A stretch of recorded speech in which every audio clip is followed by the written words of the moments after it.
Friends, you made it. Unit 1, here we go. Now, right out of the gate, I need you to know something. I'm not here to coddle you. This is gonna be difficult.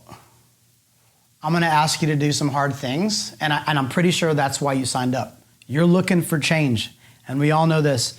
Change does not happen in the comfort zone. It just doesn't. I'm gonna ask you to do some difficult challenges.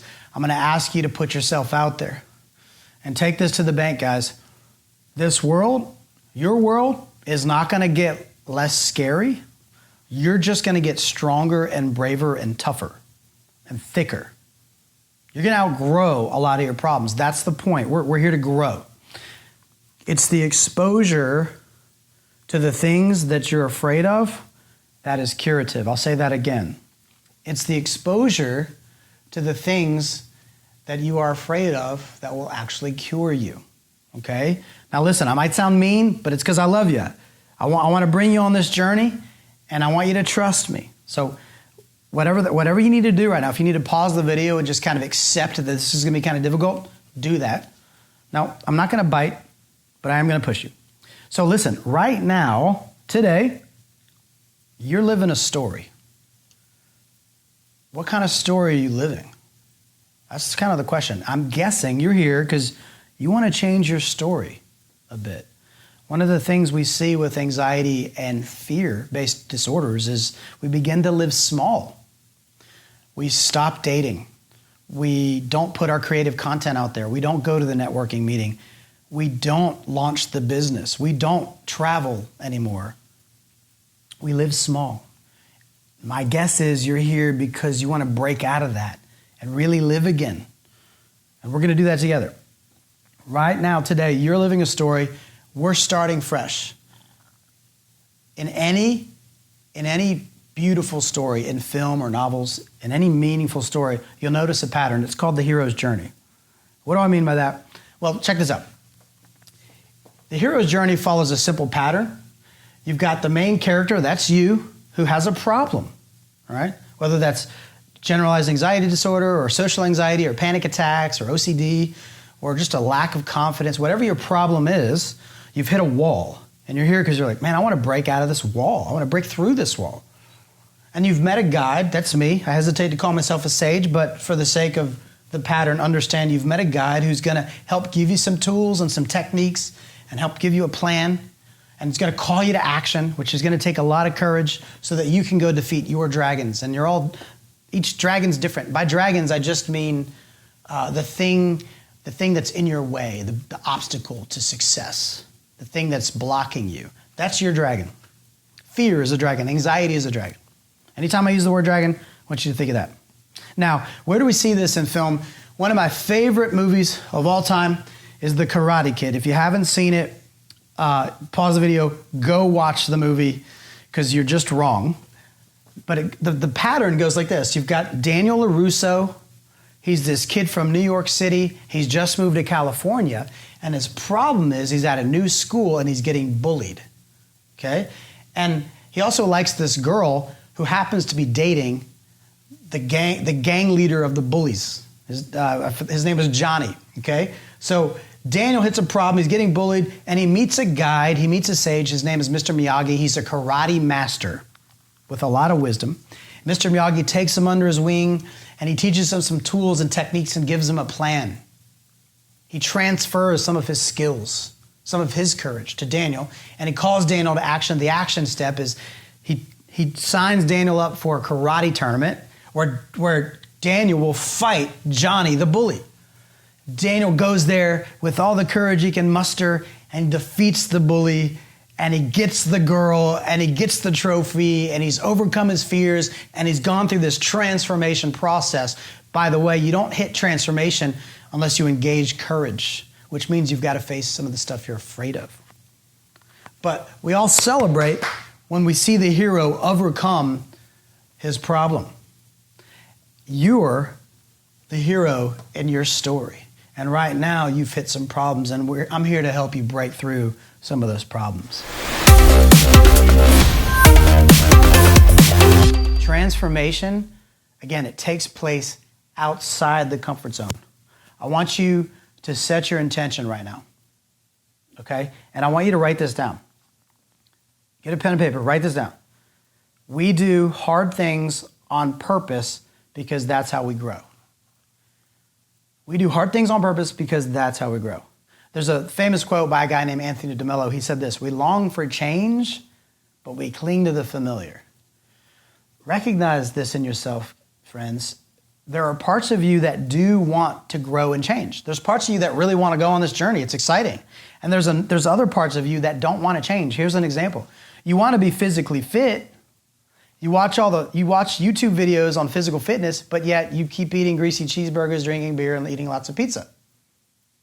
You want to be monogamous, but you're attracted to 1,000 other people, right? You want to be spiritually deep, but you stay up till 2 a.m. playing video games and watching Netflix and never engaging spiritual disciplines, right? So it's this weird civil war situation. And I want you to stop the video and just get in touch with some of that. Like, what are the parts of me that actually are kind of comfortable, that actually really don't want to change? Now, I know some of this is subconscious and it'll be hard to get in touch with that, but you need to at least be aware there are parts of you that don't want this, that don't want to break out of the anxiety. It's like your comfort zone, your familiar zone.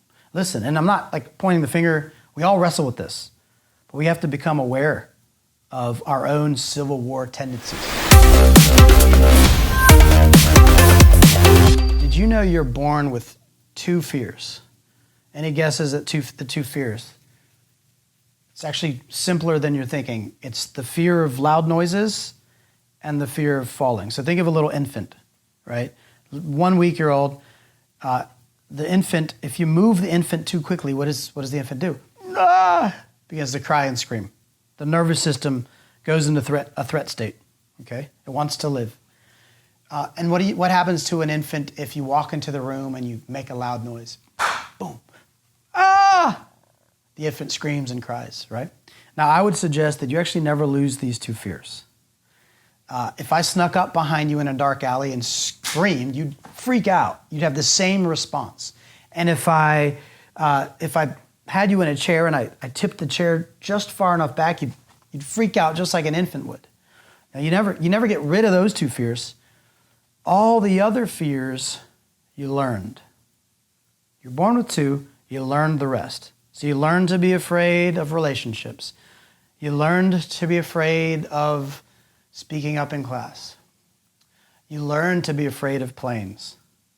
You learned to be afraid of social settings. Okay?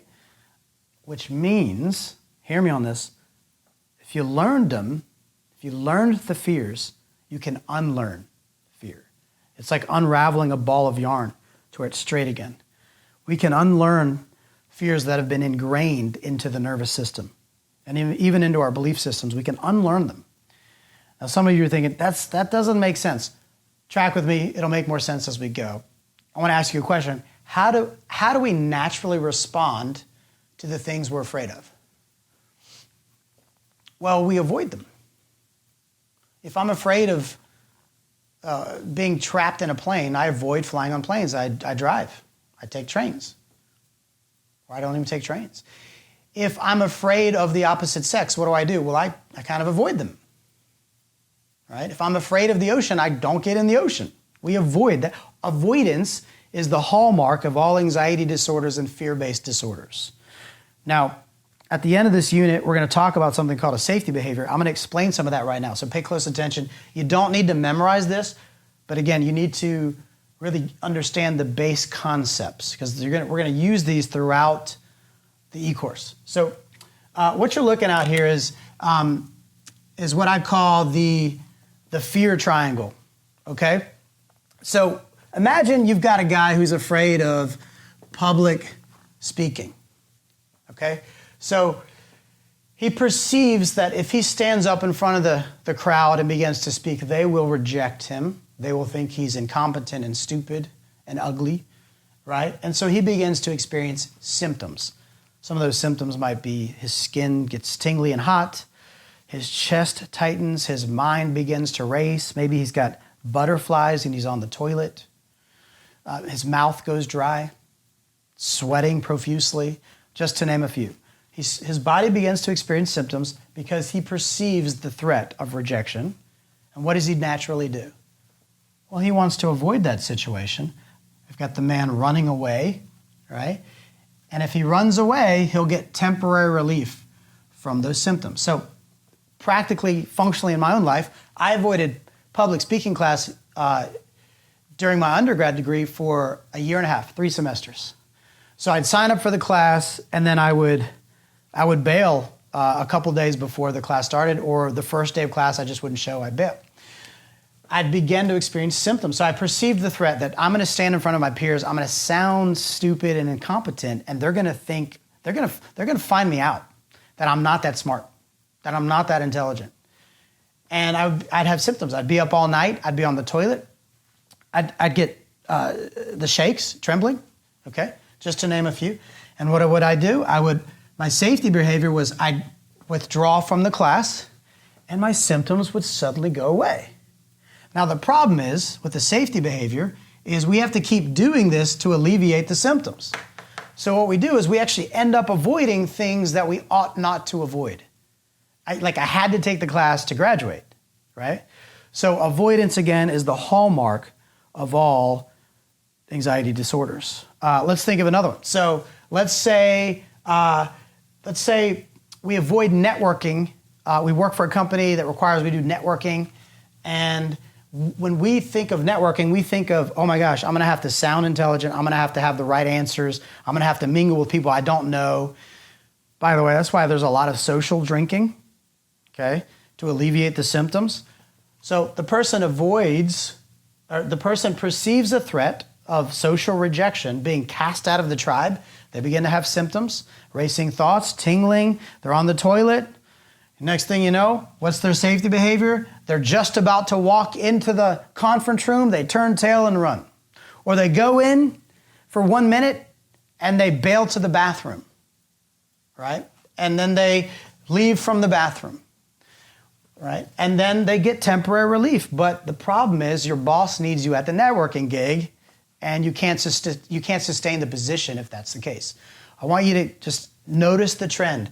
You have a perception of a threat. You then have, you have real symptoms. When people say anxiety is in your head, that's a half-truth. Yes, anxiety is in your head, but it's also in the body. There's a real physiological component to this thing. And so we have to deal with the psychological component, the thought process, but also the bodily symptoms, okay? And a lot of us are stuck in this pattern. We do have temporary relief, but we have to keep doing the cycle. And what we find is we're avoiding all kinds of things, and we're living small.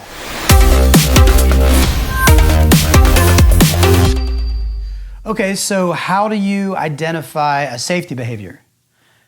Very, very easy. Actually, not that easy. That's why we've given you a PDF document to help you identify yours. But the way you identify a safety behavior is, number one, what gives you temporary relief and needs to be repeated? What behavior is giving you some temporary relief, but you got to keep doing it to get the relief? So that's one. Number two, what behavior takes you away from your values and goals? Okay, so going back to my earlier demonstration about the public speaking thing. So what would give me the temporary relief? Well, withdrawing from the class. I had to keep repeatedly withdrawing from the class to get the relief of the symptoms, right? But it was taking me away from my goals. And my core value was, I finished what I started, and I finished in college. And my goal was to get a good grade. And it was taking me away from doing hard things, right? So in the PDF document that's included with this challenge, I've listed a ton of common safety behaviors. Some of them are going to sound funny to you. I want you to scroll through them, find what matches to your lifestyle. Maybe you add your own, but the idea here is simple. You're zoning in on those things that you're avoiding so that you can attack them and suffocate them. Because guess what? Dragons don't just go away by themselves. You can't defeat a dragon that you're not willing to acknowledge. Sometimes even just naming our fear, just naming the thing that we're avoiding, can begin to break its power. You're going to need to be clear on these as we're transitioning into Unit 2. Go get it, guys. Knock this out. Push yourself. Be honest. Be authentic. If you've got to bring a family member into this or a friend and go, hey, what do you see me avoiding? Where do you see me playing small? You'd be surprised at some of the answers you get. Some of you guys have been wanting to post on social media. You've been wanting to launch a business. You've been wanting to travel, but you've been avoiding it, and you've been making excuses, and you've been withdrawing like I was. Involve family and friends if you need to. Go get it. Don't be easy on yourself.